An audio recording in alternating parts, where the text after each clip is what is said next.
Dear students, मैं doctor Hemant Kaduniya, assistant professor Shri Sanwaliya ji government college Mandphiya, आप लोगों का इस वीडियो में स्वागत करता हूं। इस वीडियो में आज हम लोग बिजनेस स्टैटिस्टिक्स सब्जेक्ट में डिस्पर्सन चैप्टर को चालू करने वाले हैं।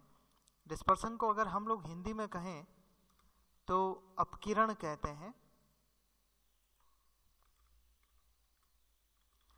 इसका जो अर्थ है वो ये कि ऐसा मेजरमेंट जो कि समंकों का वेरिएशन, बिखराव, डिस्पर्समेंट बताने की कोशिश करे, वो अपकिरण का पार्ट बनता है।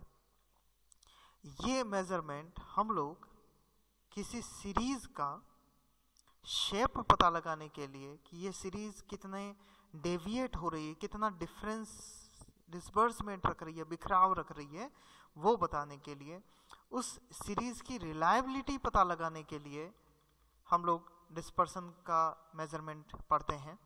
उस सीरीज की वेरिएबिलिटी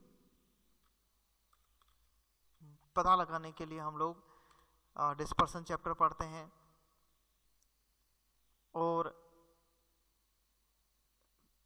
कंट्रोलिंग करने के लिए, वेरिएबिलिटी कंट्रोलिंग करने के लिए, कंट्रोल ऑफ वेरिएबिलिटी, बिखराव को कंट्रोल करने के लिए भी इस डिस्पर्सन चैप्टर का स्टडी किया जाता है। तो चलिए चालू करते हैं इस चैप्टर को। इस चैप्टर में जो हम लोग पढ़ने वाले हैं टॉपिक्स, उनकी बात हम लोग पहले कर लेते हैं। हम लोग न्यूमेरिकल मेथड की बात करेंगे पहले, और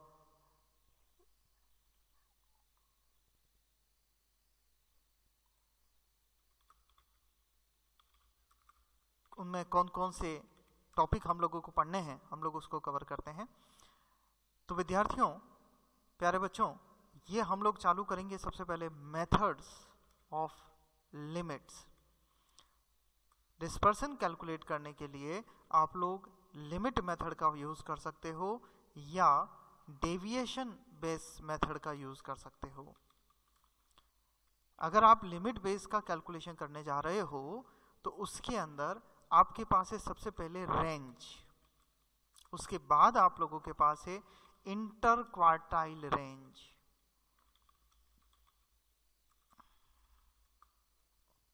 इसके बाद आपके पास है क्वार्टाइल डेविएशन, और एक और आपको पढ़ना पड़ेगा परसेंटाइल रेंज। अगर हम लोग इनकी हिंदी की बात करें तो हिंदी में हम रेंज को कहेंगे विस्तार,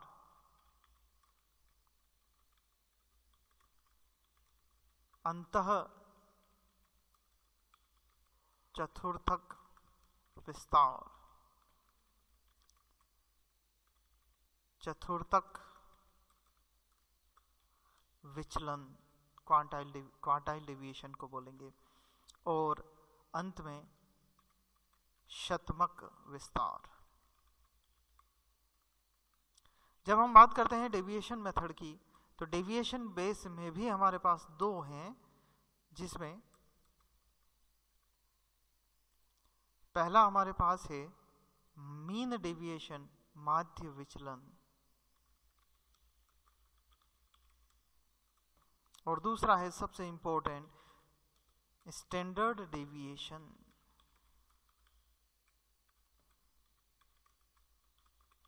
पहला माध्य विचलन और दूसरा प्रमाप विचलन। ये सभी टॉपिक आप लोगों को बहुत अच्छे से समझने हैं, क्योंकि इन सभी का आने वाले चैप्टर्स में बहुत लिंकिंग रहेगा। तो हम लोग बात करते हैं सबसे पहले हमारे पास है रेंज, विस्तार की, जो कि किसी एक सीरीज का, देखिए मैं आपको ग्राफिकली समझाता हूं इन सभी मेथड्स को। लीजिए, हमने एक शेप ले लिया,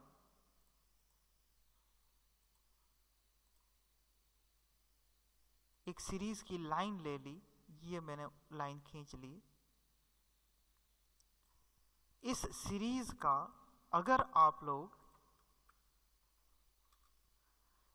फर्स्ट स्टार्टिंग पॉइंट और एंडिंग पॉइंट की बात करते हो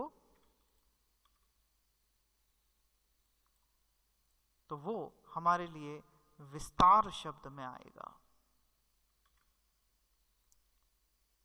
जैसे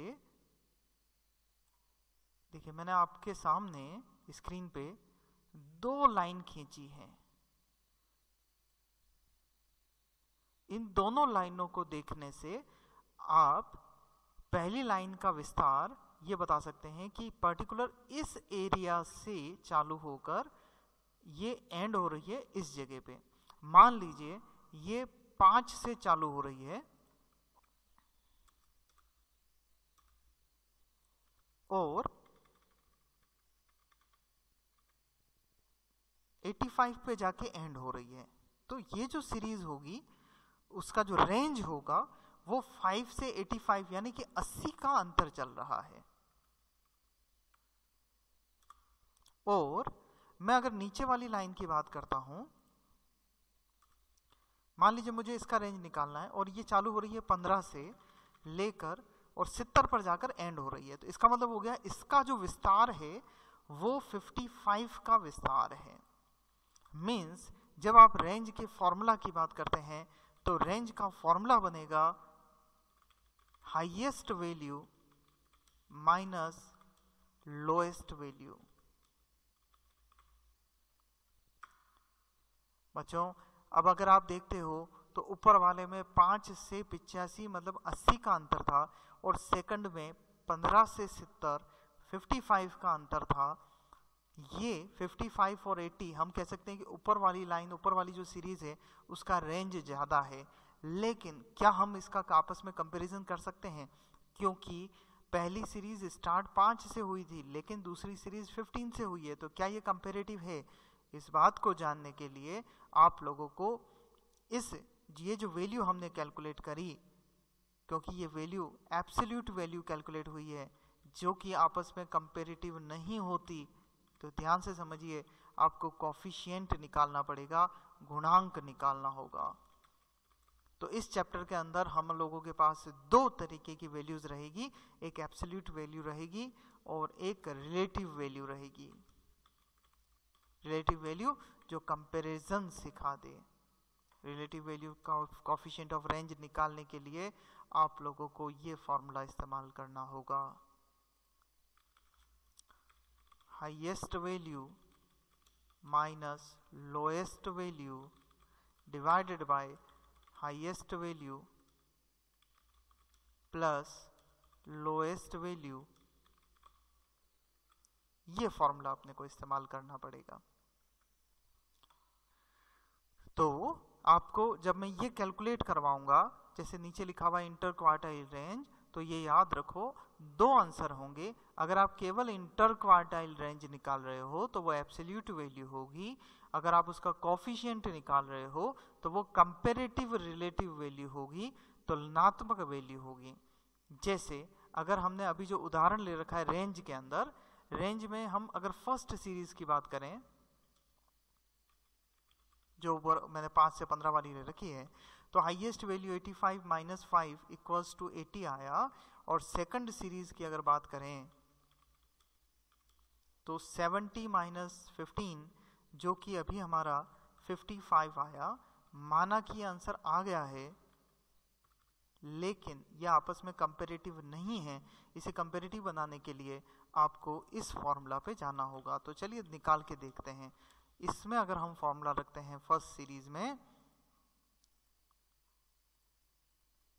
तो हमारा है 85 minus 5 divided by 85 plus 5 equals to जो भी वैल्यू आती है।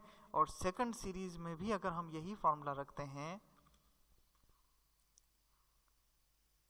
इस बार हम रखने वाले हैं 70 माइनस 15 डिवाइडेड बाय 70 प्लस 15। तो दोनों की वैल्यू हम लोग कैलकुलेटर पे निकालते हैं। पहले इसकी बात करते हैं। ऊपर है 80 डिवाइडेड बाय 90 इक्वल्स टू, देखिए क्या वैल्यू आती है, 80 divided by 90 0.888, we can say 0.89। और इसके आंसर निकालते हैं 70 माइनस 1555 डिवाइडेड बाय 85।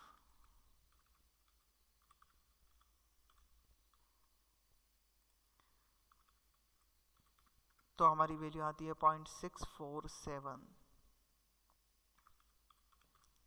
मीन्स हम लोग कह सकते हैं सीरीज 1 89% तक वेरिएबल रखती है, वेरिएबिलिटी रखती है, बिखरी हुई है, जबकि सीरीज 2 केवल 64.7 मतलब 65% के आसपास सीरीज ये बिखराव रखती है। तो वेरिएबिलिटी बताने वाले को हम लोग डिस्पर्सन कहते हैं, और इस डिस्पर्सन में आप लोगों को अभी सीखना है मेथड्स ऑफ लिमिट, जिसमें हम लोग पढ़ रहे हैं रेंज, और रेंज का फॉर्मूला आपको याद रखना है highest value minus lowest value, और इसी के कोफिशिएंट का फॉर्मूला याद करना है coefficient of range equals to highest value minus lowest value divided by highest value plus lowest value. मैंने दो उदाहरण आप लोगों को लिखे समझाए, 5 से 85 और 15 से 70 तक की अगर कोई सीरीज है तो उसका जो आंसर आएंगे वो ये होंगे। रेंज जब आप आंसर निकालोगे तो वो एब्सोल्यूट वैल्यू होगी, याद रखिए ये निरपेक्ष वैल्यू है जो कि आपस में एक दूसरे से कंपैरेटिव नहीं है, इन दोनों का कंपैरिजन नहीं किया जा सकता। और अगर कोफिशिएंट ऑफ रेंज की आप बात करते हो, ये कैलकुलेशन करते हो कोफिशिएंट ऑफ रेंज का, तो ये आपस में कंपैरेटिव है, आप इसे कंपैरेटिव यूज में ले सकते हो। चलो अब लेते हैं नेक्स्ट पॉइंट, और नेक्स्ट पॉइंट है हमारा इंटर क्वार्टाइल रेंज, अंतः चतुर्थक विस्तार। आप लोग जानते हैं क्वार्टाइल 2 होते हैं जो हम लोग कैलकुलेट करते हैं मेनली। 100% सीरीज के 4 टुकड़े कर दीजिए, पहला 25% पोजीशन Q1, दूसरा 25% पोजीशन Q2, तीसरा Q3 25%, उसके बाद में लास्ट 100% पर Q4। लेकिन मेनली जो हम लोग क्वार्टाइल्स की बात करते हैं वो होता है Q1 और Q3, क्योंकि Q2 जो है वो मीडियन के बराबर हो जाता है, वो हम लोग मीडियन में कवर करते हैं। अभी जो हमारे सामने है वो है Q3 और Q1 का डिफरेंस, जिसे हम लोग बोलते हैं इंटर क्वार्टाइल रेंज। मेरे ख्याल से पॉइंट क्लियर होगा। अंतः चतुर्थक विस्तार का जो फॉर्मूला है हमारे पास वो है simple Q3 minus Q1। Quartile 3 75% position पर, Q1 25% पोजीशन पर, दोनों का जो अंतर होगा वो हमारा इंटर क्वार्टाइल रेंज होगा। जब आप इसको कोफिशिएंट निकालने जाओगे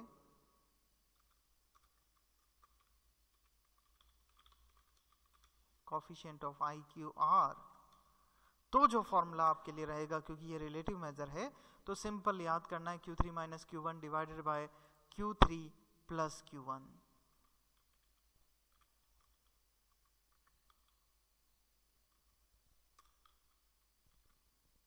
चतुर्थक विचलन की बात कर लेते हैं। तो चतुर्थक विचलन में भी आपको जो फॉर्मूला याद करना है वो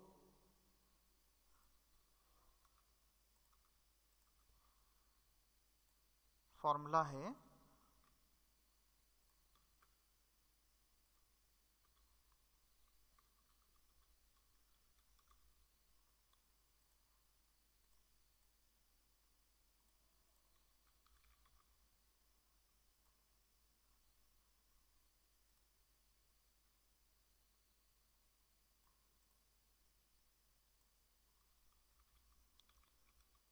वो फॉर्मूला आप लोगों को सीखना है Q3 minus Q1 divided by 2 quartile deviation.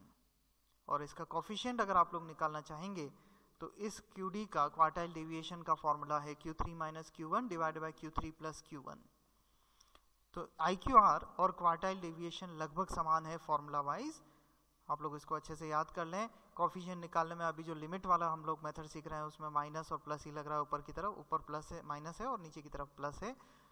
और परसेंटाइल रेंज का फॉर्मूला हम लोग अब देख लेते हैं। परसेंटाइल आप लोग जानते हैं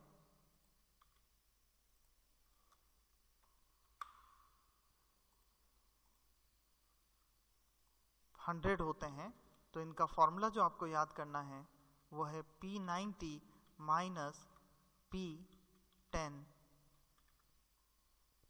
और ऐसे ही P90।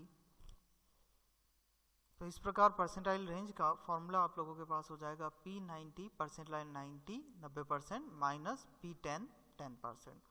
और इसी का जब आप coefficient of percentile range calculate करोगे तो फॉर्मूला हो जाएगा P90 minus P10 divided by P90 plus P10। तो आज के वीडियो में हम लोगों ने लिमिट्स के फॉर्मूलाज देख लिए हैं। नेक्स्ट वीडियो में हम लोग इनके प्रैक्टिकल क्वेश्चंस की प्रैक्टिस करेंगे। तो वीडियो को लाइक करिए, शेयर करिए, चैनल को मैक्सिमम सब्सक्राइब करवाइए, अपने दोस्तों में इसको बांटिए ताकि मैक्सिमम कॉमर्स स्टूडेंट्स को इसका बेनिफिट मिल सके। आज के लिए इतना ही। Thank you.